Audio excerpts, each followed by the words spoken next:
గౌరవనీయులైన పెద్దలకు మరియు నా తోటి విద్యార్థులకు నమస్కారం. ఈరోజు మనం భారత మాజీ ఉప ప్రధాని, అణగారిన వర్గాల ఆశాజ్యోతి బాబూ జగ్జీవన్ రామ్ గారి జయంతిని జరుపుకుంటున్నాము. ఆయన జీవితం మరియు దేశానికి ఆయన చేసిన సేవలను గుర్తుచేసుకుంటూ ఈ చిన్న ప్రసంగం. జననం మరియు నేపథ్యం. బాబూ జగ్జీవన్ రామ్ గారు ఏప్రిల్ 5, 1908న బీహార్లోని చంద్వా గ్రామంలో ఒక సాధారణ దళిత కుటుంబంలో జన్మించారు.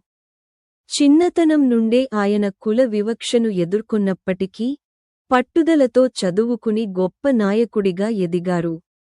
స్వాతంత్ర్య సమరయోధుడు. గాంధీజీ బోధనలకు ప్రభావితులై ఆయన స్వాతంత్ర్య పోరాటంలో చురుగ్గా పాల్గొన్నారు. క్విట్ ఇండియా ఉద్యమం వంటి అనేక పోరాటాల్లో పాల్గొని జైలుకు కూడా వెళ్లారు. రాజకీయ ప్రస్థానం.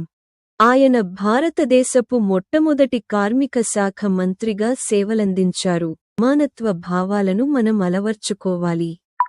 ఆయన చూపిన బాటలో నడవడమే మనం ఆయనకు ఇచ్చే నిజమైన నివాళి. అవకాశం ఇచ్చిన పెద్దలకు ధన్యవాదాలు. జై హింద్.